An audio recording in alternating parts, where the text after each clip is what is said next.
I want you guys to imagine that perfect sweet little grandma that makes you cookies and is super sweet.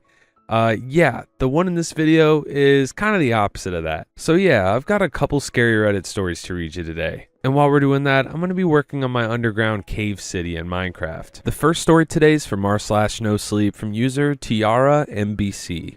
I made a friend with the girl in the shed, and she shares the same freckle I have. I always hated going to my dad's mother's house.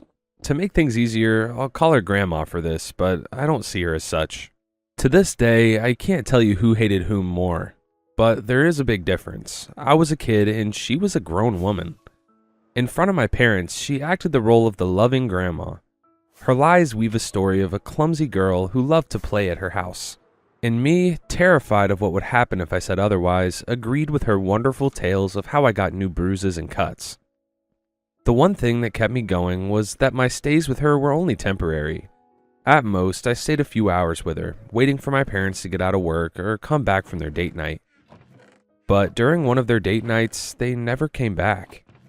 No one knows who did it, but someone cut the brakes. They never made it to the restaurant, and the only place they had been to before that was Grandma's house. In the end, it was considered a freak accident, even though everything said it was anything but. When my maternal grandma offered to take me in, I felt some relief in my ocean of grief. This relief was short-lived, as Grandma fought to keep me and won by saying I would have more normalcy with her and that unlike my maternal side, I had many cousins to grow up with and aunts and uncles to spoil me. My maternal grandma had no other children besides my mother and no extended family to offer. My opinion on the matter was irrelevant to the court, so I was never asked, and I ended up with my paternal grandma.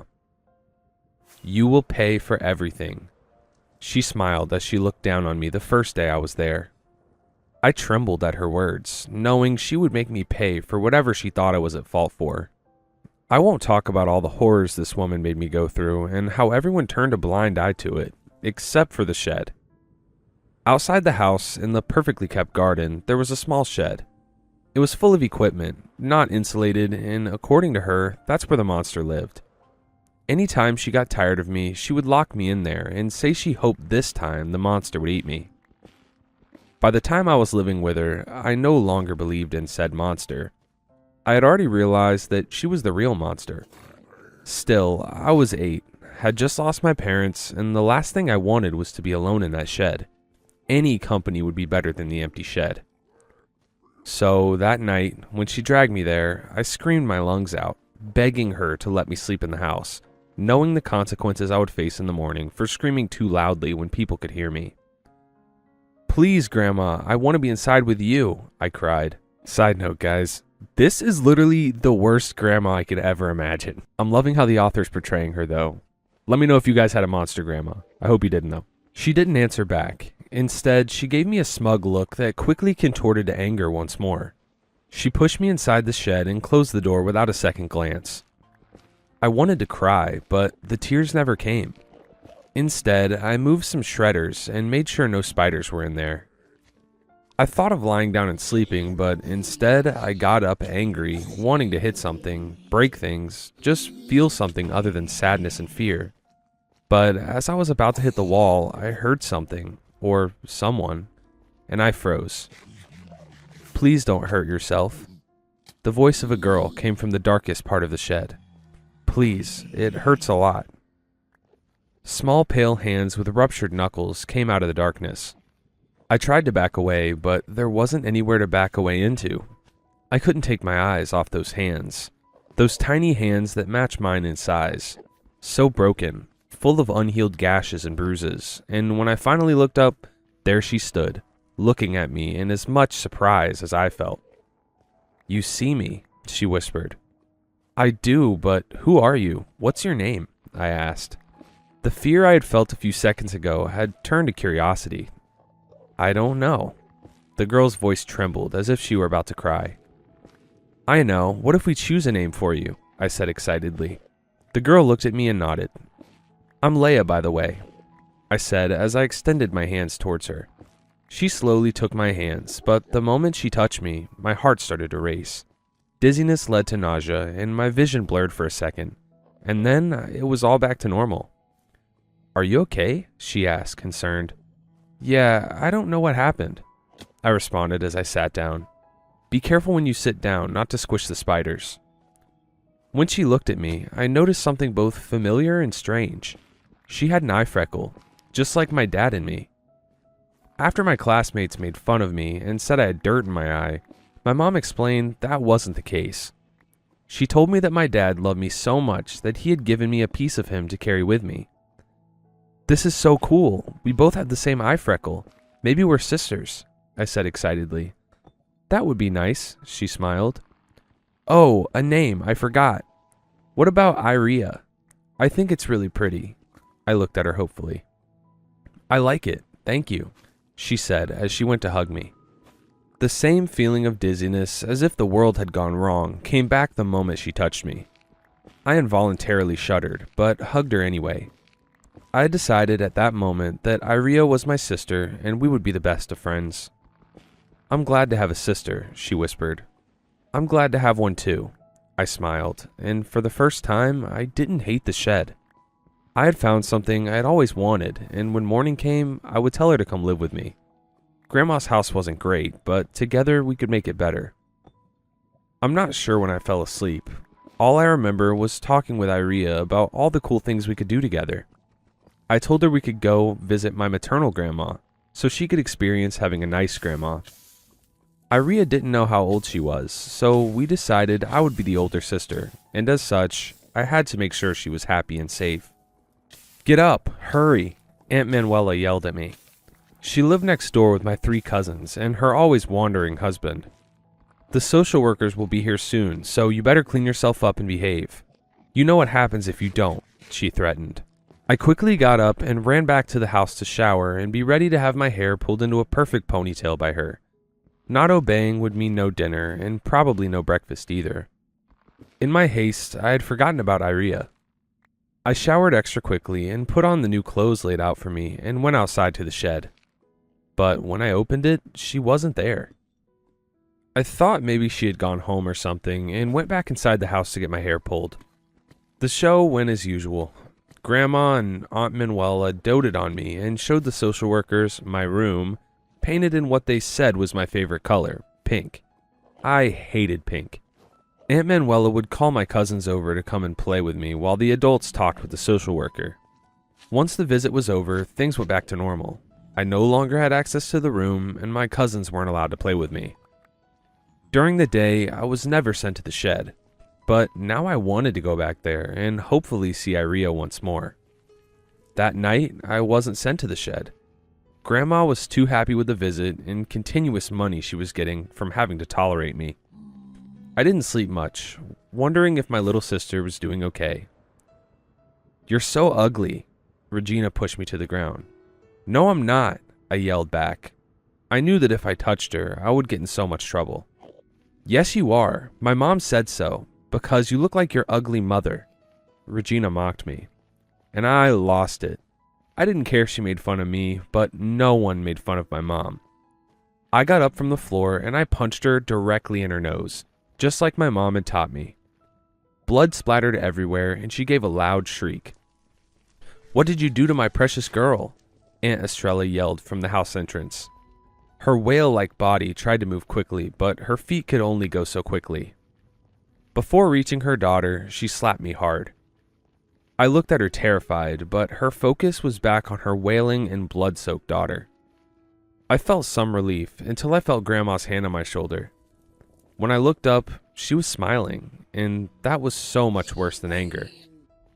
Again, I won't go much into detail as this isn't what the story is about, but I did end up with bruised hands after Aunt Estrella hit them repeatedly with a belt, with Grandma and Regina as witnesses. That night, I was dragged into the shed to think about what I had done wrong. I cried and cried, hating my life, but hating those people who had hurt me even more. I was so absorbed in my pain that I screamed when a gentle hand touched me. I immediately regretted it when I saw AITA jump back frightened. "I'm sorry." I moved towards AITA. "I didn't know you were here." "Sorry, I saw you crying." AITA moved to sit next to me. Look, our hands match now. I wiped my tears, flinching at the pain, and smiled when I saw Iria smile. We sat there in silence for a while. I wanted to bring up an idea I had had for a while, but was scared to say out loud. But my idea of Iria coming to live inside the house wasn't going to work. What if they hurt her too? Iria, let's run away, I said seriously, and when I saw her freeze up, I kept going. It's okay, I can take care of you. I can steal some food, and if we get to my grandma, I'm sure... I can't leave the shed, Iria interrupted me. I can come during the day and open the door. I stopped as she shook her head. I can't leave. I've tried. Iria started to cry. I've tried many times. I just can't. Sorry, if you want to go... No, I could never leave you. I hugged her. I'll stay with you. Iria spoke, but I didn't understand a word she said. The world swirled around me. I felt lightheaded as everything started to become dark, and once more, everything was all right. I didn't want to worry Iria, so I didn't ask what she had said, and just nodded. Besides, you don't have to worry about Estrella for much longer. Iria sat back down and started to draw on the floor with her finger. What do you mean that I don't have to worry about Aunt Estrella? I asked. She's going to die soon, she said as she continued to draw on the floor. How do you know? I asked as I started to draw on the floor too. The darkness in which I had first seen Iria emerge seemed to be creeping closer to us. I tried to back away, but she was unbothered as it made contact with her finger. I don't know, Iria answered. I just know. I didn't ask anything else. Instead, I joined her once more to draw on the floor and smiled when I saw she had drawn us together. The rest of the night, we created a world of magic and happiness with our drawings. Having Iria in my life did make things better. No matter what happened, what kind of beatings I took, or how much hunger I faced, I knew I would see her too. From time to time, I managed to sneak in the chalk colors my cousins left outside. We would draw inside the shed and erase everything before morning. A week later, we got the news that Aunt Estrella had died from a heart attack. She had been out eating burgers with Regina when she suddenly hit the floor and never got back up. Regina went to live with her father, and I never had to see her again. Grandma locked herself in her room, only coming out to eat whatever was not rotten in the fridge. As long as I avoided her during her outings, I didn't have to worry about her beating me. Aunt Manuela came from time to time to check on her and yell at me to clean the house. Since I had no supervision, I would go to the shed at night and sneak in sandwiches for us both. I enjoyed my time with Iria and started to intentionally make Grandma angry so she would send me to the shed. I didn't care that she would hit me or yell at me anymore because it meant I got to spend time with Iria. One night, after Grandma shut the door to the house, I turned to show Iria the bracelets I had made us from stolen beads and thread when I saw her rocking herself in the dark corner, crying. I approached her, but this time she flinched away from me. I wanted to get closer, but the darkness scared me. It embraced Iria. I'm unsure if protecting her or trying to keep her as its own. But as Iria sobbed once more, I made my trembling legs move towards her. After all, I was the big sister, and I had to take care of her. As I hugged her, the usual dizziness took over, but this time it took a much stronger hold of my heart. I felt the air leave my lungs, and the darkness became heavy, too heavy for me to hold. No, Iria screamed. And finally, I was able to breathe. The air in my lungs had never felt so good. I hadn't noticed that I'd peed myself and felt embarrassed. I sat up, covering myself as best as possible and hoping Iria couldn't smell my soiled clothes. I'm sorry, I managed to cough out. I wasn't sure what I was apologizing for, but felt like I had to. I don't want you to die, she cried. The world became silent for a second. I couldn't hear Iria's cries, nor my own, as I processed what she had just said. I was going to die. I was going to die, just like my mom and dad did. I wasn't ready to die. Iria, I won't die, I said as I wiped the tears off my eyes. I have to take care of you. I had dropped the bracelets in my trance, but picked them up and handed one to Iria. I made sure to put the one heart-shaped bead on her bracelet. She took it, carefully, making sure not to touch me, and put it on. "I don't want to lose you," she cried.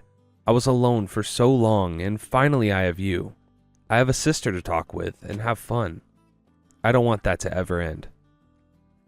"Don't worry, as long as we're both wearing these bracelets, we'll always be together." I tried to smile. That night, we didn't do much. We took turns crying, but as much as I tried to approach her, she never let me get close. I never knew when I fell asleep, but this time when I woke up, I felt a pang of sadness at not seeing AITA. While I knew better than to be crying when Grandma or Aunt Manuela opened the shed, I couldn't help myself but sob. Grandma looked at me in disgust as she dragged me back inside the house. But right before making it in, she stopped as she felt something that shouldn't have been on my wrist. I felt my feet lift from the ground as she lifted me from my arm to look at the bracelet with the stolen beads. "You thief! How dare you take things of others? With all the things I give you and have sacrificed for you, you still dare to steal," she yelled at me as she threw me inside the house. I tried to respond, but I couldn't get a word out before she kicked me hard on my stomach. New tears ran down my face, but I ignored them as I tried to get away from her.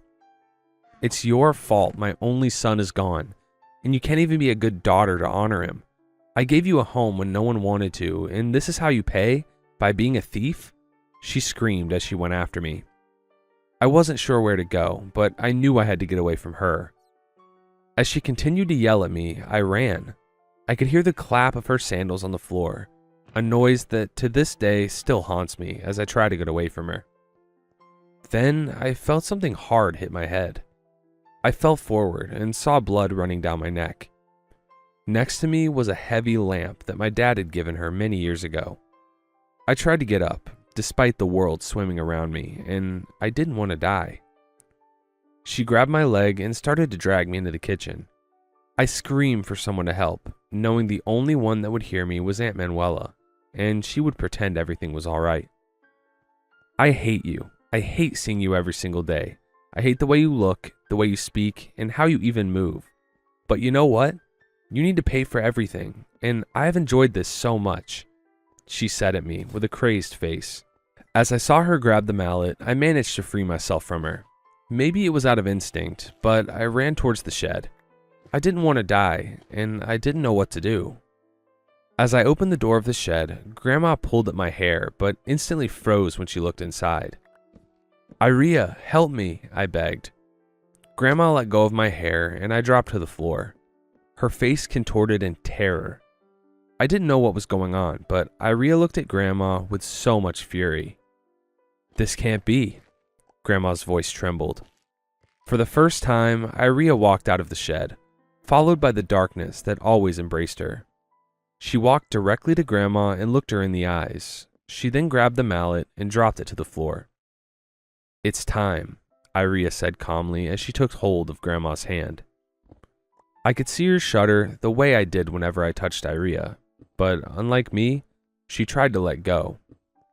But no matter how much she tried, AITA wouldn't let her go. Instead, she was dragging her inside the shed and into the darkness. Grandma screamed to be let go. Aunt Manuela came out running from her house and froze at the sight of AITA and Grandma. AITA took one look at her, but went back to her task. "AITA, what's going on?" I asked, somehow feeling this would be the last time I saw her. AITA looked at me and smiled as she raised her hand with the bracelet. "I think I was supposed to be the big sister after all. I will always be with you," AITA said as she closed the door of the shed behind her. Aunt Manuela and I heard the screams of Grandma inside, but neither of us moved until everything was silent. But when Aunt Manuela opened the shed, there was no one. The darkness that always filled the shed was gone, alongside AITA and Grandma. There was no way to explain what happened, so when Aunt Manuela was asked about Grandma, she just said that one day she was gone, to who knows where. When she was offered custody, she refused, saying she never wanted to see me again. I went to live with my maternal grandma after the incident, and I could finally live life. I could be a child once more and enjoyed being loved. Years later, I learned that AITA's real name had been Dolores, and she was my father's older sister. Grandma had hated her, and one day she went missing. Everyone assumed she was a rebellious child, but now I think I figured out what happened. I'm now a mother to a girl, born with the same freckle on her eye. I named her Iria, after the girl who was my friend, sister, and protector. I still wear the bracelet I made for us, and hope that she knows I still think of her. Now, as I look at my daughter, I understand what my mom has said about the freckle in our eyes. Because I couldn't love anyone else more in the world, and now she gets to carry that love and that of those who came before us. Wow, that was an amazing story with a great ending. Like, I love that ending. Like, I don't know what it is, just about karma coming back to bite somebody evil that just gives me so much joy. So yeah, R.I.P. Grandma. You deserved every bit of what happened to you. Huge shout out to the author, TRAMBC. I'm going to link their Reddit profile so you can go check out more of their stories because very talented writer. Let me know what you guys thought about that one. The next story is also from r/NoSleep from user DoubtOK4107. There's something wrong with everyone outside. I got home late from my job at around 4 in the morning after a long shift from one of our town's local bars. I had the whole day off tomorrow planned out, sleeping in till the afternoon, then pizza and movies until I had to go to bed. But when I woke up to the sound of an alert on my phone that was much more powerful than my standard phone alarm could hope to be, I shot up alert in bed as if I was expecting to be dragged from under the covers out the door. I wiped the sleep from my eyes to see what the hell my phone was making so much noise over, when my vision focused to see the huge message laid out in red on my home screen. My heart began to pump faster at the sight of "Stay inside." I got out of bed, my heart beating faster. I couldn't help but think about the thousands of different implications this message had. The most obvious solution to me knowing what was going on was to just open my drapes and look outside. But I couldn't help but delay myself. In my mind, and in those few seconds between seeing that message and waking up, my perception of those drapes changed drastically from just keeping out of the sun to keeping out any threat that may be lingering behind them. I decided I would rather check on social media to see what was happening, as if it would make a difference. It was like I could pretend it was happening to someone else. I was already a borderline recluse aside from going to work, so this might be the poke over the edge into a full paranoid hermit breakdown. Everything I tried to look up about what the message meant was being taken down in front of me. Every post that dared to ask what's happening outside, or have you seen what's happened to them, was promptly removed for breaking some rule I'm sure they made up on the spot.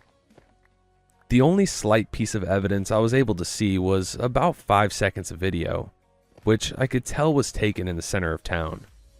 In those few short seconds, I saw what looked to be some sort of grayish powder falling gently downwards toward the people enjoying their weekend out in the summer festival, who pointed upwards nervously at the strange sight. The video was taken down before anything more happened, but that alone was making me feel unwell. Wrapping myself in my bed to try and take back what coziness was lost, I sat there staring at the window, amping myself up to just go on and take a look already. But that fear of the unknown had already made itself a nice new home inside my amygdala, acting like a set of chains to keep me safe from whatever was lurking just outside. I needed to talk to my roommate. Hopefully they would tell me what I wanted to hear. Some stupid reassurance that would put this whole thing to bed. So when I knocked on her door and walked around the rest of the darkened apartment to find her, I only flicked on the light switch in the kitchen to see the note she had left. "Hey, heard you were still sleeping, so I'm going to get some food. Text me if you need anything. Be back soon, Sarah." My phone buzzed. "Coming back now. Please open the door. Forgot my keys." Now, in the past 15 minutes, I had seen and heard almost practically nothing from the outside world, so my paranoia was in full swing, while other parts of my brain were trying to put out the fire that the first alert had started. Knock, knock. The sound broke through the fragile silence, jolting me. Sarah was back. I stood there staring at the front door as if I had never seen it before. Why was I waiting? She's right there behind that door with answers about the outside world, so I just need to unlock the door and let her in. So why was I shaking so much? Knock, knock. "Could you let me in?" It was her voice. That was a stupid thought I had. Why wouldn't it be? But still, something was off just ever so slightly with her voice. It had a slight rasp to it, as if she was struggling to get the words out. I called out to her nervously. "Sorry, I'm struggling to find my keys, funnily enough. How was town? Anything happened while you were out?" I was holding my keys to my chest so tightly, I thought they would puncture my skin while waiting for her response. "It was fine." Her voice came curtly, with more of a hint of anger this time. "Did you see the alert?" I asked desperately, trying to keep my own voice from falling apart. It felt like a lifetime before she answered. "Oh, that was just a test. You heard on the news they were doing that, right?" Her attitude had changed dramatically, as if she was putting everything into this performance. I couldn't describe the fear I had felt in that moment. All of this just feels wrong. I leaned against the door to see through the peephole, but there was only blackness. She was covering it. I was working up the courage to ask one last question that I knew was going to change everything. The situation wasn't going away, not until I asked. "Why are you covering the peephole?" Silence. Horrible, deathly silence. The seconds passed like hours before Sarah responded in a tone of barely contained rage. "Why are you trying to look at me? There's nothing wrong with me. I'm not like the others."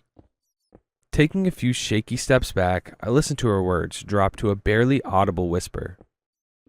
"I'm fine, I'm fine, I'm fine."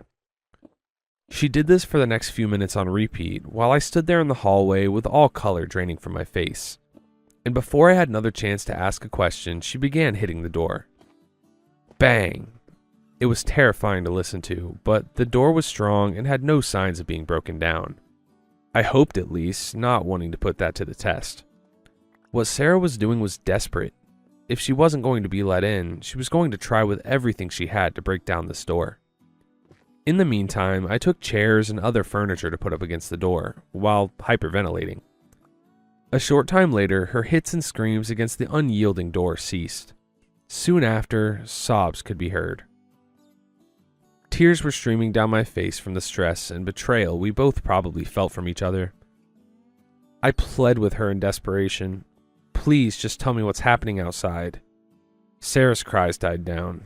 "Just go outside," was all she said before I could hear her walk away, sobbing loudly again, intensifying the guilt I felt tenfold.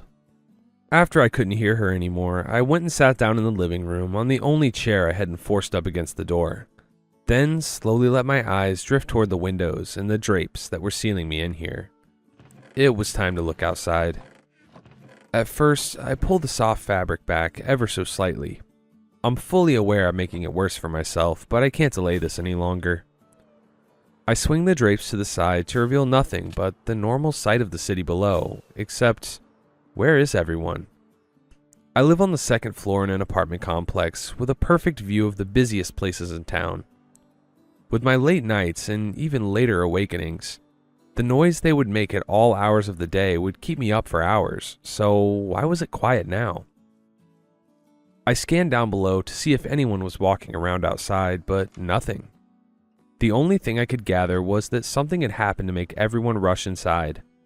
Then I saw it, just about to melt out of sight. The street was covered in some sort of dark pink dust. I tried making sense of it, just to clutch at anything. Maybe it was some sort of petals they put out for a festival, or it was just trash that had been dumped here. All these theories fell flat on their face when I spotted one person taking a brave step outside. From what I could tell, he was a man in his 40s and was just stepping out of a convenience store with a few cautious steps, in the same way you would creep around your house trying not to wake up your parents coming back from a night out. I was so desperate to talk to someone, to make sense of this, that I was about to open my window to yell at them for help, when the sky started to darken and it began to snow dark gray dust again. He turned back quickly, trying to retreat to the safety of the indoors, but when his hands reached for the door, he found it locked. I could see another man standing on the other side of the door, shaking his head in fear at the sight of the weather outside. I could hear the man yelling from up here, "Just let me back in, it hasn't touched me yet, look!" It was the same type of helpless plea that Sarah had done, and just like her, he began to bang against the door in desperation. But by this point, the dust had fallen in little clumps dancing in the air, then gently landed on his head, arms, and back. Then that's when he began to scream, and so did I as I watched him change. The dust seemed to bury itself in his skin. His body became rigid like he was standing at attention, but while his body was stiff, I could only see his bare arms that his skin began to move like some invisible force was pulling it back, treating his body like a toy to suit their sick amusement. The skin on his arms tightened and pulled back, so much that his finger bones started to poke through the skin of his hands, like his flesh was a type of glove and his skeleton was just taking them off. His finger bones were covered in remnants of sinew and gore as he tore his way out of his own body. Then he turned away to face the direction of my building. In agony and fear, possibly, to stop the horrified stares he was receiving from the others behind the windows inside the store. Next, I could see what had happened to his face. Where the dust had settled on top of his skull, it seemed to pull with desperation out of the back of his head. A thick flesh bubble had started to form where all the skin was being turned like a crank that was being twisted and turned. So, with each twist, all the parts of his face pulled back. His eyes were wider than they had ever been. His ability to blink was taken away, so he had no choice but to watch what happened to himself. His nostrils split and broke, making his cartilage a white translucent beak that pushed the front of his face apart like a t-shirt being torn. His top teeth tore through his lips, while the sides of his mouth were pulled back in a nightmarish grin that he had no say in. After it seemed like the twisting had stopped, the bubble of gore that sat on his head, which had collected all the pulled muscles, sloughed off slowly, dripping onto the floor. Its work done, it fell to the ground, and from what I was able to tell, it was feasting on its bounty. The dark pinkish blob fell apart in seconds, consuming itself like a hungry parasite and melting like strawberry ice cream in the hot sun, leaving what was left of the man, now a nightmare, standing there in the street, with nothing else to do but scream in pain and look at himself with his forced open eyelids at the reflections of the windows around him. Recoiling from the window in horror, I tried desperately to wipe the sight of his grotesque body from my mind. Had that been what happened to Sarah? Was she now wandering around out there with the same look of constant surprise on her face? While pushing myself off the floor of the living room, the sound of breaking glass could be heard. I didn't even have to look to know he broke back in through the window of the store. I looked anyway. The fact that he didn't go into shock and collapse after suffering was making my guts turn inside out. But I imagine the only thing left that he could feel, aside from the obvious pain, was the rage and betrayal he felt towards those who abandoned him out there in the dust clouds. Horrified screaming could be heard from inside the store, echoing out through the empty streets. No one was coming to save them, least of all me. All I could do was watch as he dragged the few people into the afternoon overcast and became covered in the same dust. I hid in shame behind the door of my living room, wrapping my arms around my legs, listening to the cries of all those people as they changed into something you would tell around a campfire. Later, when it began to die down, I forced myself to look behind the drapes one more time to see if at last the dust cloud had moved on, only to see all the unblinking monsters down below had disappeared, all except for one that could still be seen, that was dashing for the front doors of my apartment complex. The sound of their wet shoes, filled with their own blood slapping against the concrete, all with impossibly wide eyes fixed on me. Their scampering footsteps could be heard from down the hall, while I could do nothing but arm myself with a kitchen knife and hold it tight. The look on their face terrified me. I could see those bloodshot eyes of theirs that now only contained the spark of a madman. Whatever they had been afflicted with, it had not even left them their sanity, almost as if they were compelled to take more people out there in the dust. The door to the hallway on this floor swung open and slammed against the wall. Others were already inside the building, banging on my neighbors' doors in false search of sanctuary. They knocked on the doors with pleas. "There's something out here. My children are in danger." Or lies. "You need to get your family out of here. Please just come outside." These came from their broken mouths and pulled back grins, and were just a ploy to get someone to open the door. The horde of nightmares would take care of the rest. It wasn't long before I heard the screams of people I barely knew echoing all around me. I looked through my peephole again and saw a few people who had foolishly chosen to open their doors, either in hopes of doing the right thing or escaping whatever other monster had been dreamt up. Instead, they were taken quickly, almost paraded through the hall and down the stairs. And if all else failed, the creatures would resort to bashing down the doors, smashing their bones and exposed muscles against the hardwood while everyone, including the people in the hall, wailed in terror. Then, striding across the hall, an almost unfamiliar face returned to greet me. Sarah. Unlike last time, she didn't cover the peephole, letting me see what had become of her. She was like the others now, a feral, maddened thing whose only purpose was to drag others into their agony.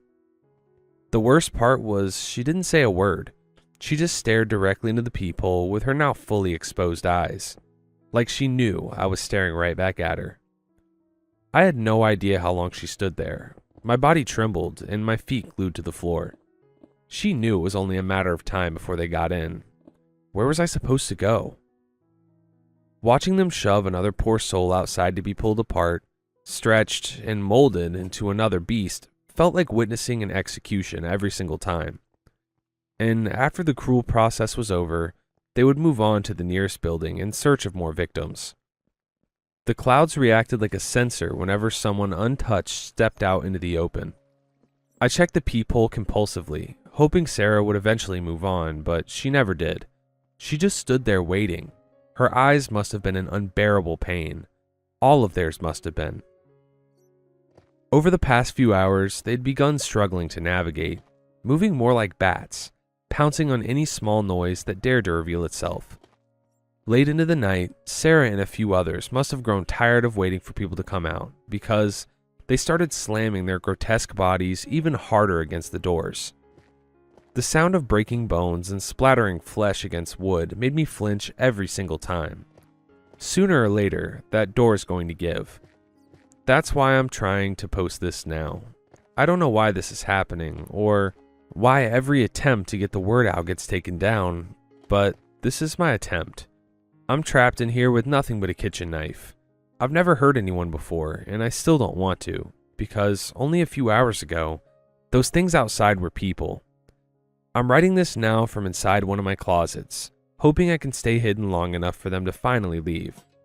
They're inside. I'll update this as soon as they're gone. Until then, please, if you're outside, find somewhere to hide as quickly as possible. Good luck. Geez, how are we supposed to know if that gets a part 2 or not? I'm assuming that probably doesn't. I'm thinking they probably got her. Anyways, DoubtOK4107, great story. Their stuff's going to be linked down in the description as well. Huge shout out to my channel members. As always, thank you so much for supporting the channel. If you guys do want to further support the channel, that link's going to be down in the description. However, it is not ever a requirement, always a choice. You don't have to. If you liked today's video, please don't forget to drop a like and subscribe. It helps me out a lot. And if you didn't like it, maybe you'll like tomorrow's video. I upload every single day. Thanks for watching, and I'll see you tomorrow. Peace. Peace. Peace. Peace. Peace.